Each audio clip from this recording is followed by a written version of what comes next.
เสร็จประตูอีกต้นน้อยสบายดีพี่น้องสบายดีเด้อหลังจากที่เอาหาน้องใหม่มาเอาไปสิมา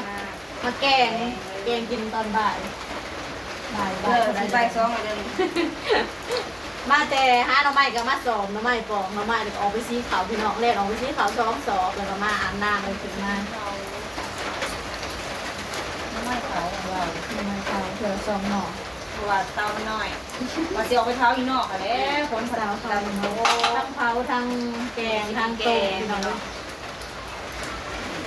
แกงไม้จะแซ่บบ่ แบบน้องไปยืนกับตัวเนาะ กินเขาเพียงกัน แบบเน้น บ่ายเลย ๆตอนเน้นๆนะ บ่ายแล้ว มีหอยด้วยนะคะ หมอนี่สิเป็นแบบต้มละไม้นี่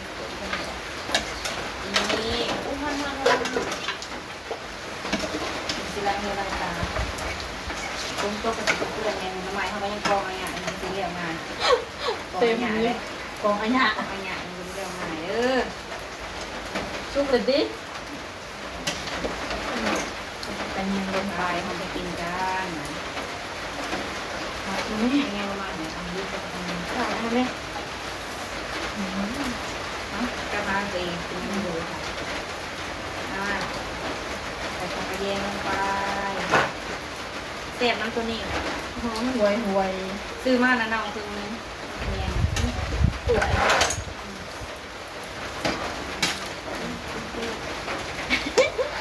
สาวเก่งมือไม้สาวแกงกับไม้ เลย เอากับบรรยากาศพี่น้องไปฝนตกลิ้น เสียบน้องมาเดินกินกันเด้อก็ โอ้ น้องเขาถ่ายอยู่ที่นี่นะ โหเลยบอก เจอบอก เลยหลาย เร็วไม่ถ่าย ไม่ได้ มื่อนี้วันได้ถ่ายตอนนั้นตาคุณ โอ้โหเลยโป๊ะมัน วันได้ถ่ายอะดี ถ่ายตอนโกงไหวแล้วไปโพสถ่ายเอาไปจะเสียบบอกพี่น้องมัน ลืมถ่าย เลิศปรุง ถ่าย แบบ ตอนพักอันนี้ซิมแล้วก็เลย ไว้มันจีเป็นปรุงไปกันแซ่บ ซิมอ่ะ โอ้ยทำไมเธอซีนแล้วเธอบุปผา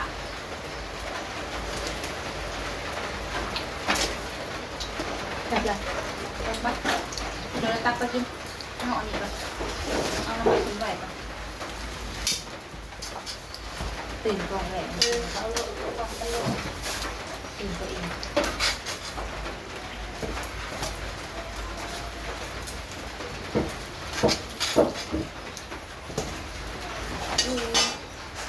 นี่คือไงเรานิ้วเขา กินไปเลยเขาถ่ายเอาความมันดูดูคลิป จงไว้แล้วนั่นก็ คลิปค่ะ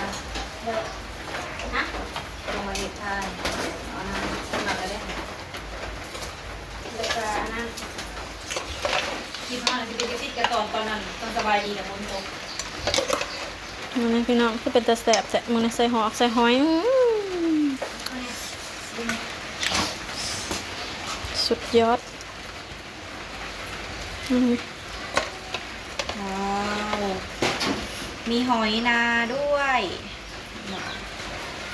ขั้นอันน้ำเกลือออกแล้วก็สิ เสียไว้เห็ดหน่อไม้ส้มหน่อไม้ดอง เซฟไปคืนหนึ่งพี่น้องเดี๋ยวมื้ออื่นเด้อเบอร์สิมาอัปเดตเราเป็นอะไร เผาตัวเผาตัวต้มหลุดผลงานผู้สาวหาอยู่หากิน ไม่เป็นไรมันที่อยากน้ำดูไอจี มาตาบันนี้พี่น้อง คือมานะเลย กินน้ำกัน มันคืออยากขาวแหละเนี่ยมึงดู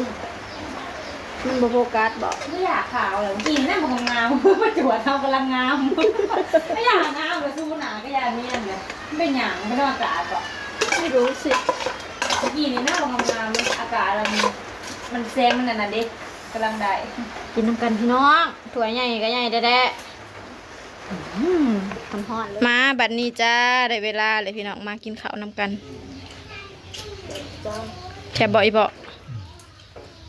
เมียงผักบงหอยฉันเอามา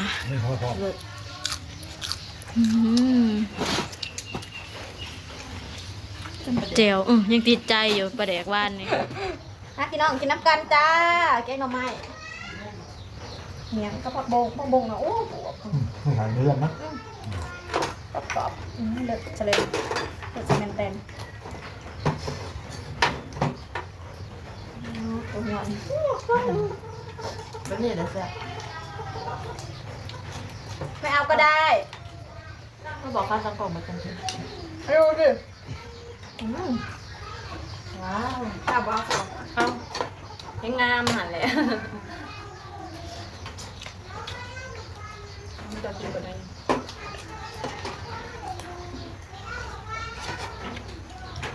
ปกติบอกมาจะไปเอาเพิ่นลูกชายบอกมาน้ำเพิ่นบ่ได้มา ยิ้ม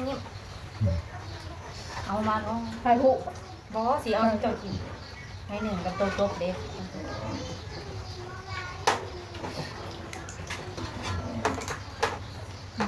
น้ำระบบ มาของป้านะ แต่ทอดน้ำกระดอก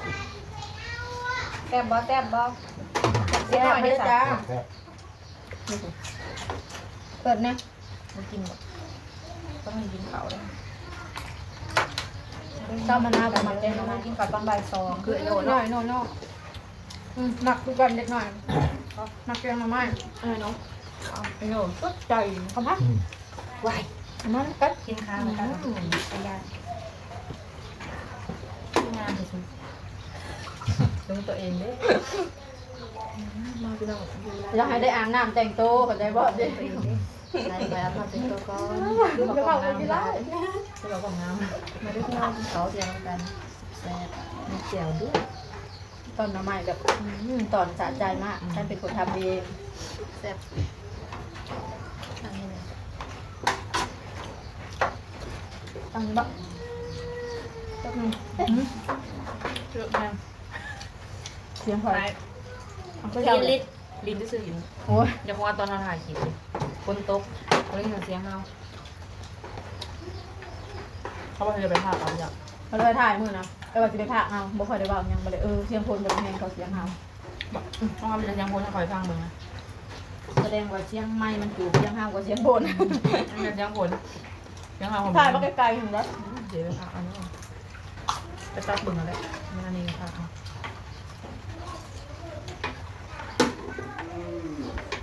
พี่น้อง